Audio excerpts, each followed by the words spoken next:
What's up, everybody? It's your shot Buie back again for another episode of Ballin' with Buie, where I cover the hottest topics in sports, especially if it is OU related. Today, we want to break down a big game that happened in college basketball between 3 Michigan and 4 Ohio State. So let's dive right in. Pre-game statistics for you: Ohio State was 18-4 coming into the game, 12-4 in the Big Ten. They're on a roll recently. We're going with 7 straight wins. And Michigan, on the other hand, just had 1 loss on the year, 15-1, 10-1 in Big Ten play. That lone loss coming to Minnesota. Hunter Dickinson for Michigan is mid-season finalist for Naismith Player of the Year.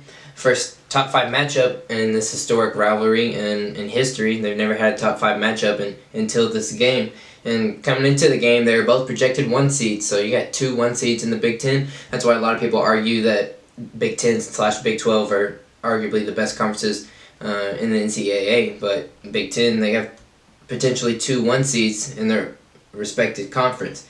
Let's start the game. First half really had a March Madness feel to it. If you watch this game, it wasn't a lot of fans, obviously, just due to COVID restrictions, but just back and forth, the momentum of the game, the feel of the game, it felt like a March Madness game. It didn't feel like a regular season game, let alone a conference game. It really did feel like a non-conference game, even though they're in the same conference. It had a real March Madness feel to it.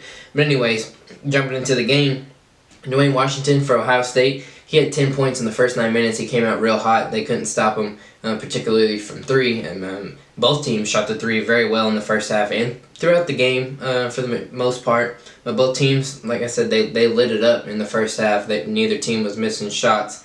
Michigan shot 56% from the field in the first half and 10 of 13 from 3, which was the season high for a half for them to bank 10 threes in the first half. And Dickinson, he had a slow first half, but I think a lot of that was due to a lot of threes being shot by Michigan.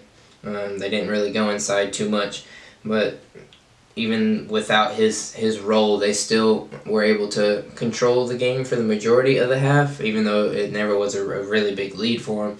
But he shot 3-7 in the first half. He only had 6 points. And who carried them, Michigan, in the first half was Isaiah Livers and Shondy Brown. They both had 9 at halftime. Then on the flip side of it, Ohio State, they shot 53% from the field, which is also very good. Both teams shot above 50%, and they were 6 of 13 from 3. Not as good as Michigan, didn't make as many as Michigan, but still that's what kept them in the game, is they were able to hit their threes also.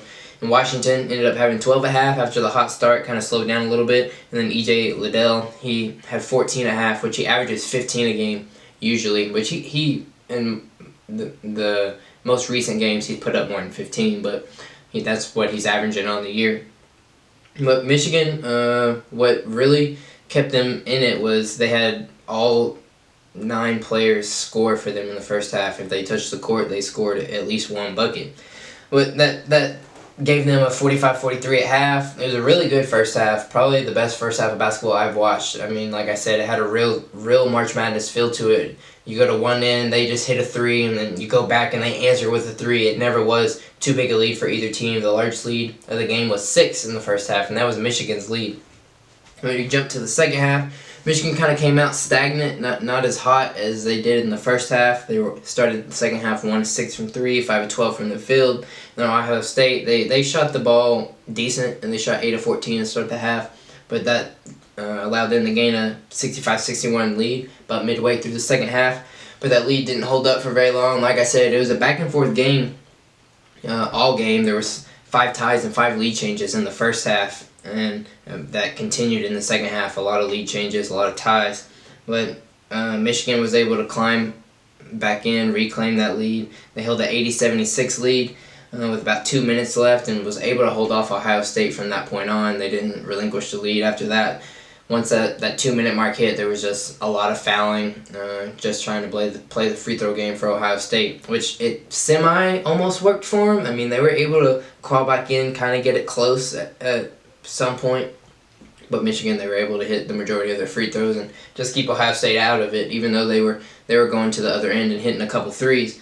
But Dickinson, he had a big second half. That was a key for them. He had 16 in the second half to give him 22 points overall and 9 boards and 4 starters in double digits. Eli Brooks ended up having 17. But Michigan, number 3 ranked team in the country, ended up winning 92-87. which is not a bad loss for Ohio State. I mean, you lose by single digits to a projected number 1 seed. That's not a bad thing. They probably still will have a number 1 seed after there's a game. In Michigan, I mean, you pick up a big win, you pad your resume even more. Ohio State's players finishing stats. Liddell, he ended up having 23 points and 10 boards. And Washington ended up dropping 30 after the hot start in the first half and then kind of being quiet. And he ended up pulling off 30, which he had a couple threes late when they were trying to crawl back in it. But he ends up finishing with 30. The biggest thing for Ohio State is their other 3 starters combined for 11 points. So you had 2 players go for 20 plus, and then the other 3, they only got you 11. That's not going to get it done. Especially when you had Michigan's players scoring fairly well, and I believe all but one of their starters scored double digits, and I think that one starter had 9, so almost all 5 starters for Michigan had double digits in points. But it was a really great game, probably the best college basketball game I've watched all year, probably the best college basketball game I've watched in a while, honestly. Both teams shot above 50%, so it was a really active, high-scoring game. It was the first win that Michigan had gotten in Columbus in 7 years, so it's a big win for Juwan Howard. As you know, he's a head coach, former NBA player. But yeah, it was a really great game. If you missed it, that's too dang bad because it was a hell of a game. But yeah, they're probably not going to meet again. Maybe they meet in the Big Ten tourney. We'll just see, I guess. There's a lot of good teams in the Big Ten, so just like the Big 12, it's hard to project who you think will match up again. But that ends it for this podcast. Like always, consider sharing, subscribing. Deuces.